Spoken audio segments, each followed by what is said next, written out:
मोदी जी की तारीफ कर रहे हैं तो अच्छी बात है। अगर किसी के ख्याल बदल गया हो, जिसका ख्याल बदलता है उसका फिर ख्याल बदल जाएगा। देश में परिवार में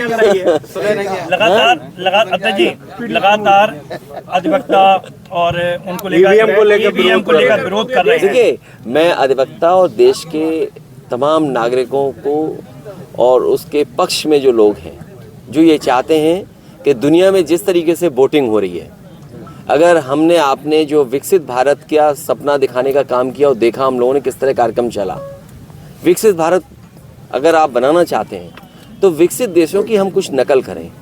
अमेरिका जैसा देश ये आज़ादी देता है कि आप कैसे वोट डालेंगे। जर्मनी है, वो बैलेट से वोट डाल रहा है। जापान जहाँ से ईवीएम बनी, वो बैलेट से वोट डाल रहा है। यूरोप में तमाम जो विकसित देश हैं वो बैलेट से वोट पड़ रहा है वहाँ पर। आपके देश में बैलेट से वोट क्यों नहीं? ये लड़ाई लंबी है, 2024 के बाद भी चलेगी।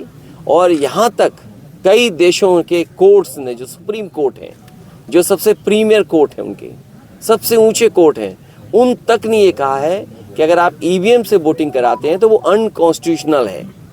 अगर आप जर्मनी का पढ़ेंगे तो जर्मनी में ये कोर्ट ने कहा, उनके सबसे बड़े कोर्ट ने, कि अगर यहाँ पर वोट ईवीएम से पड़ेगा, इलेक्ट्रॉनिक मशीन से पड़ेगा, इसका मतलब ये है कि वो अनकॉन्स्टिट्यूशनल है।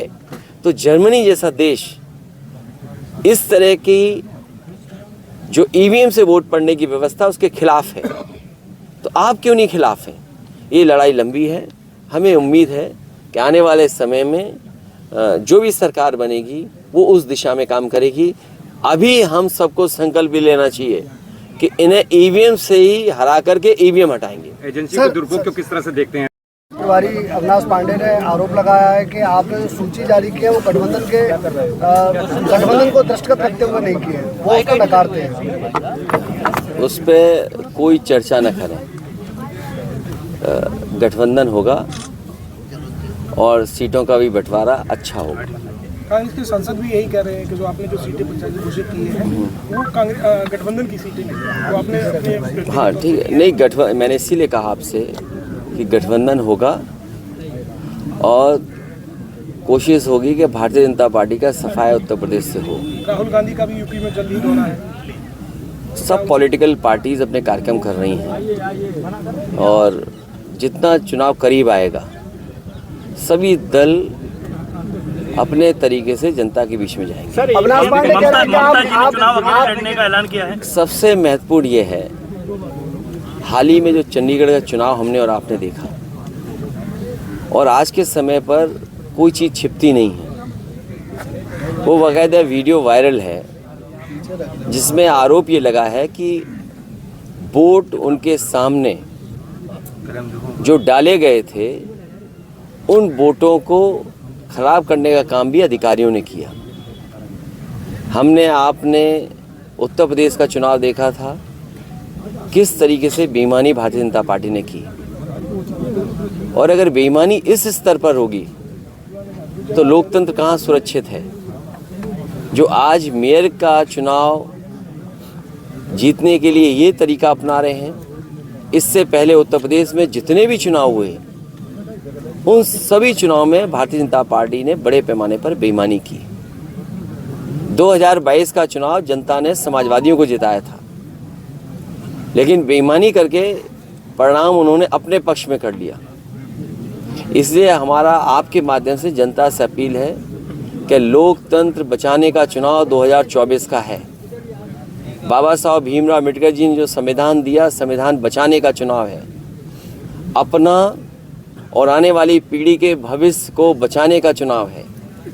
और जो अधिकारों को छीनने का काम हो रहा है, आज किसी संस्था में जो संविधान हमें हक और सम्मान देता है, उस हिसाब से सम्मान किसी को नहीं मिल रहा। इसलिए आने वाले समय में पीडीए ही एनडीए को हराएगा, पीडीए ही भारतीय जनता पार्टी का सफाया करेगा।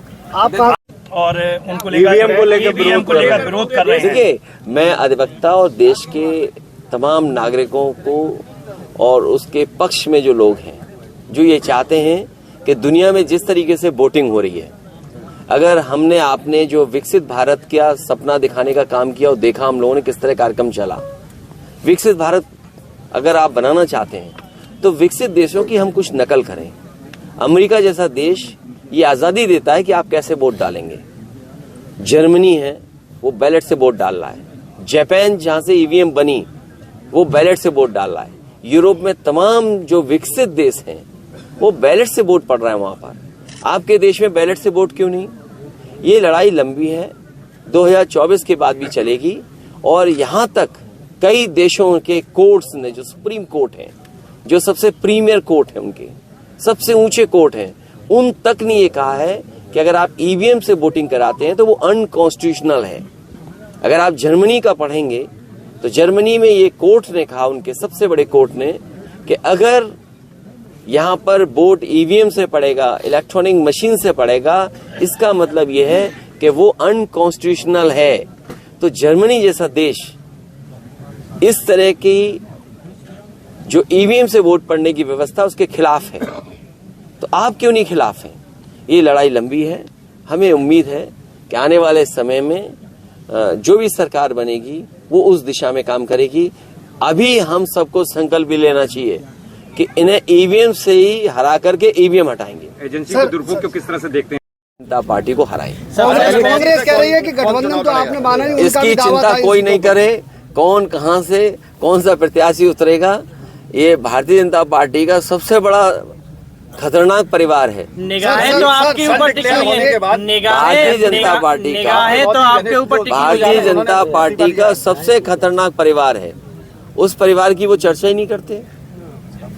जो सबसे ज्यादा नफरत फैला रहा है परिवार, जो सबसे ज्यादा हमारी संस्कृति को खराब करने का काम कर रहा है। हमारे देश की संस्कृति रही है मिलजुल करके रहने की, मेल मिलाप की संस्कृति है, भाईचारे की संस्कृति है।